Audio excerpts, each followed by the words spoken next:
It's tournament day. I'm trying to tell myself that I'm excited and not nervous. And it's working, kind of. I am really excited to play today. I have been studying my ass off for this.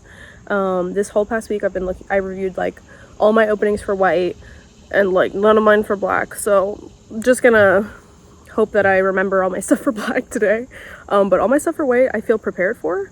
I normally have been playing super reserved chess, like just not really playing in the style that my repertoire demands of me. And so today I'm gonna try something new, and I'm really just gonna go for the throat, and I'm gonna try and win, and I'm going to not hold anything back, and I am not going for the draw against higher rated players, which I've been doing in the past. I've been like taking draws in winning positions against higher rated players because I'm scared that I'm gonna lose, and I don't want to do that anymore. So today I am going for the win, and we'll see where it takes us. My first round starts in like 45 minutes, and we'll see how it goes. So wish me luck.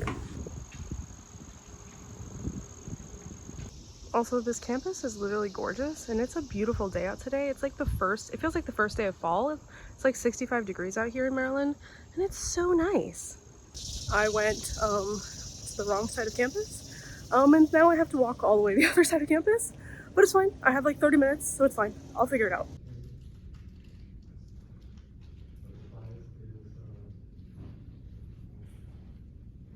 Um, I just finished round 4, and I don't know what's on my face.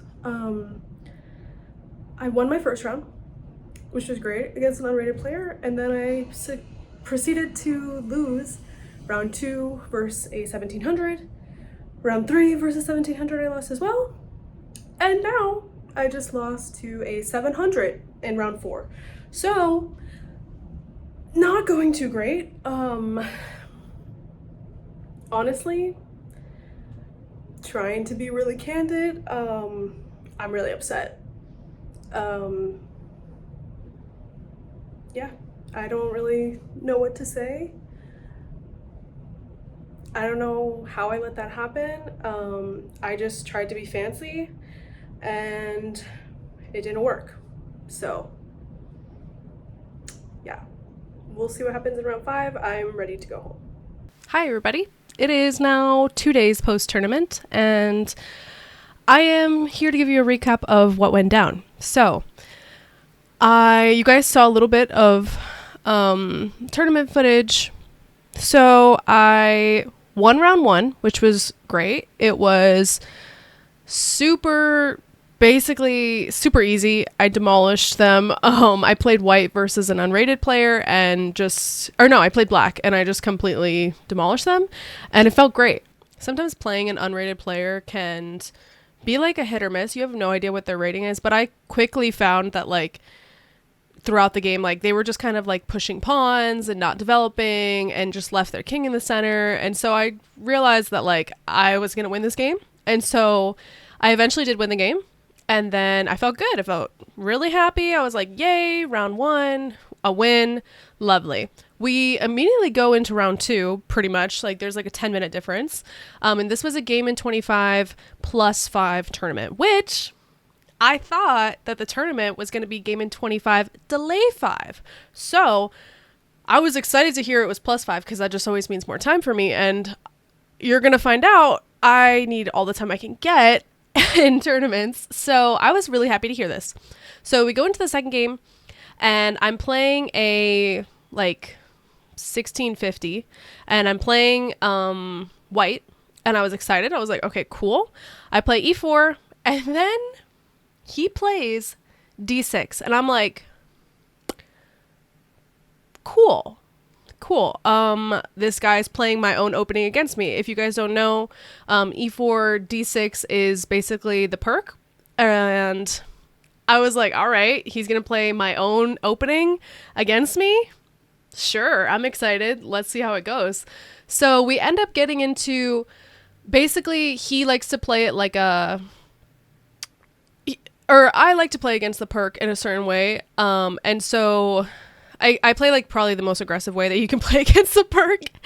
And I'm expecting him to play how I play against what I'm playing with white. Like what I normally play with as black, I was expecting him to respond with, but he responds in a different way than what I do. So I had really no idea what he was doing, and I was like, okay, he's gonna attack my queen side, I'm gonna try and attack his king side, and then he just never ends up castling, and he just keeps his king in the center, and it got super tactical very quickly. And at some point his queen was attacking my rook, and it was on the H file, or on the A file, and I was like, okay, I can just defend my rook. So I touch my other rook to like move behind to defend my rook because that the queen was attacking. And as soon as I touched my other rook, I realized that if I move my rook to that square to defend my other rook, then his bishop can take my rook because the bishop is looking at that square. And I was like, oh fuck, I'm either gonna go down the exchange or I'm just gonna lose a rook. So obviously I'm just gonna go down the exchange rather than lose a full rook. So I move my rook there and I'm like, great. So he takes with the bishop and then I take with the rook. And then I realize that I am now down the exchange, and then he ends up being able to also snag a pawn in the process. So now I'm not only down the exchange, I'm also down a pawn.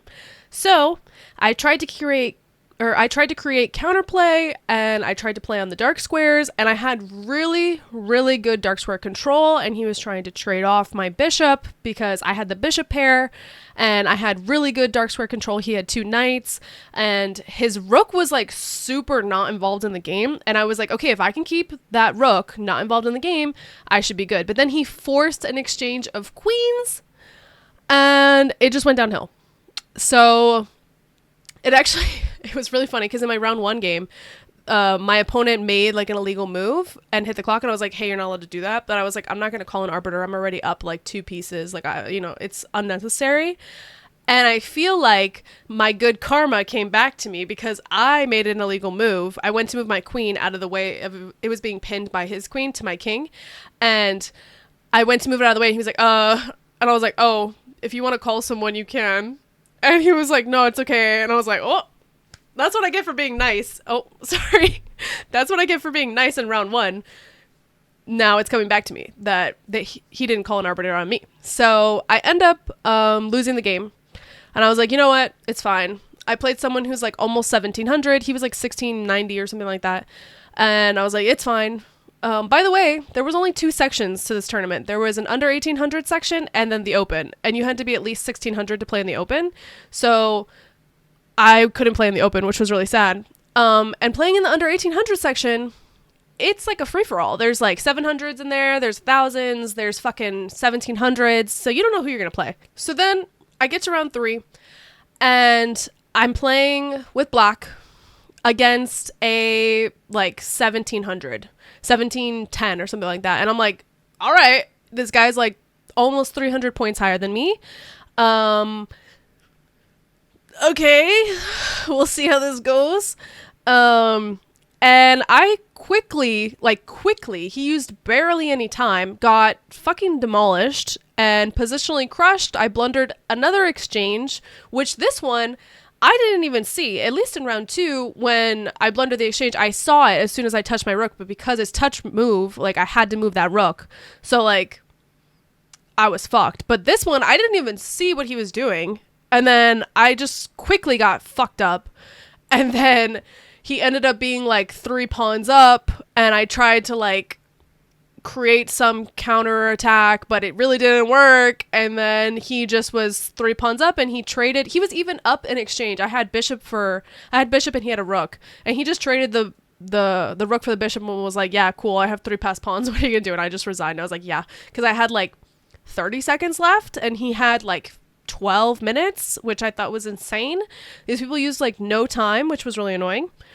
So I lose that game, and I'm like, it happens. It's fine. Between round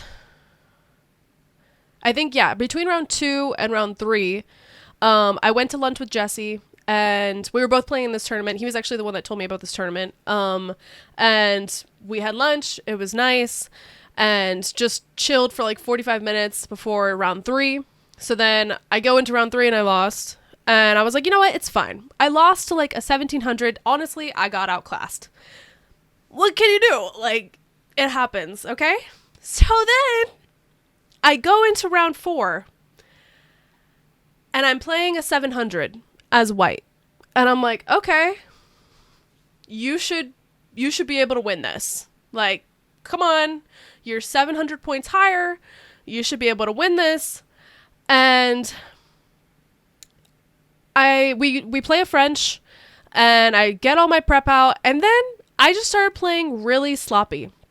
And I tried to be fancy, and I ended up going down an exchange, which seems to be my common theme throughout this whole entire tournament. And it gets so bad incredibly quickly, and I lost the game. And my opponent used literally no time. He was a little child, and he was having the tournament of his life. He had his first round, he drew a 1600. He beat a 1550, and then he beat me a 1440. And then I don't know what happened in the rest of his games, but oh no, and then he also drew against like another 1500. So this kid is not 700, and he took my rating points.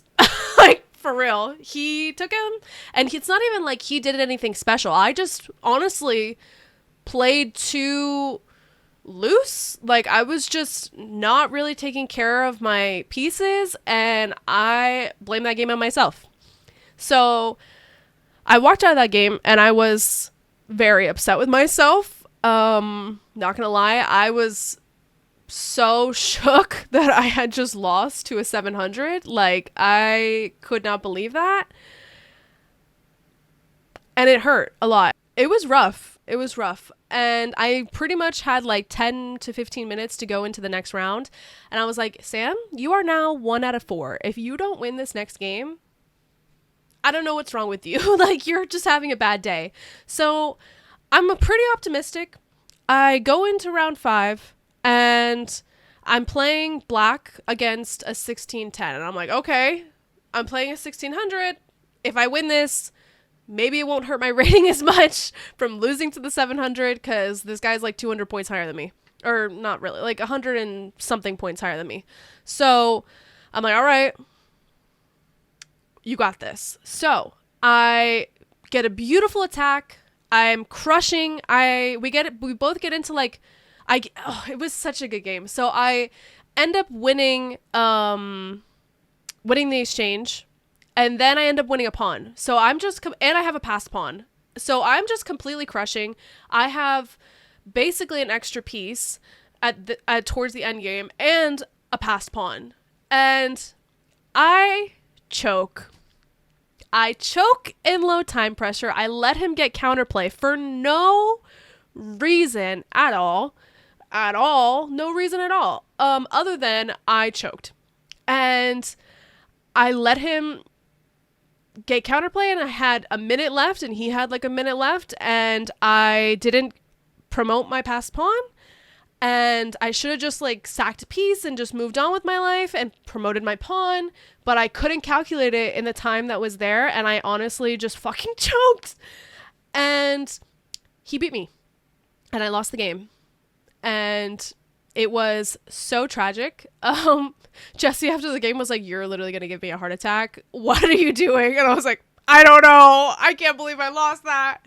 He was like, "You literally had the best position and you lost the game." I was like, dude, I don't know what I'm doing. Like, it's just a bad day. I need to go home. So overall, it was a horrible tournament. What do you want from me? It was pretty bad. I've been playing tournaments since December of 2022, and this was the worst tournament I have ever had.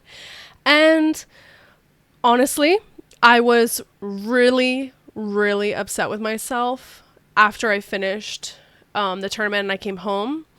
I was like, mainly I was upset with how did I lose that last game, because I was just a completely winning position and I just fucking blew it. But I have been able to reflect. I actually got a headache Saturday night after the tournament, and I had a headache all throughout the night. I woke up with a headache on Sunday, which is why I didn't record this yesterday. And I had a headache all day. I think my brain was just upset with the amount of chess I did. I don't know what, but it was ruthless. And now I'm fine. But I just wasn't really able to like sulk in the chess sadness that I was in, because I was just like, oh, I don't feel good. My head hurts. So after reflecting now, it's okay. Everybody has a bad tournament. I knew I was due for one of these eventually. It was coming. You know, I knew that one day I was going to have a really bad tournament. And I think that this is a great exercise in how to love myself. It's hard losing, especially in chess, because there's really no one else to blame but yourself. And it's hard to look at that and be able to accept that you make mistakes and you're going to lose. And that's okay. What's that saying that goes, oh, the master has lost more games than the amateur has ever even played? That's kind of how I'm trying to look at this, as like, listen, you lose in chess, but I went out there and played and I had a good time. I still had a fun tournament. I saw people that I had played in prior tournaments that I got to reconnect with and talk with. So that was really nice. And I had a good time. So even though I played pretty poorly, I still had a really good day, and I'm glad I played. And it just adds on to the experience that I am accumulating. So I actually finished my provisional games. So I am officially a non-provisional player, which is pretty cool. And I've been waiting for this day, and I'm sad a little bit that it happened on my worst tournament. But that's okay, because I'm done now, and now I'm just a regular old USCF player. And I'm excited for what's to come. I have like 3 tournaments this month. I have another one coming up this weekend, which is going to be a game in 25 delay 5, so it'll be even less time. Oh, all of these games, by the way, I finished with either I flagged or I had like 30 seconds on the clock. Like, it was like no time. So it was rough. So we'll see how the game in 25 delay 5 goes, because that's even less time, and I'm playing in the open. So, but I have played pretty well in the past, in this specific tournament that I'm going to be playing this weekend coming up. So I'm pretty optimistic that it'll be fine. I'm just trying to like create a blank slate and move on from here. All of my games, I learned pretty quickly, came down to tactics. And so I'm just going to like take a stop on my openings, because I'm not really playing players that are super theory based. So they're not really playing a lot of theory. So I'm just like, why am I wasting my time with this right now? Like, I know enough that I can just get by on what I know, and then the rest comes down to tactics. So I'm just going to be fucking drilling tactics this whole week up until the tournament, and I think it'll be fine. So I have 3 tournaments coming up, so it's going to be a jam-packed month of chess. And so this one, it didn't go my way, but I had a really fun time, and I think that that's what's important. And I got to have a really nice life lesson presented to me on how to love myself when I lose. And I think that's one of the things that I love about chess the most, is that it presents these opportunities for growth that you don't get every day. So I'm happy that I get to experience that, and I get to grow from this, not just chess-wise, but person-wise. So yeah, it didn't go my way, but there's always next time, which in this case is next week. So hopefully that goes better.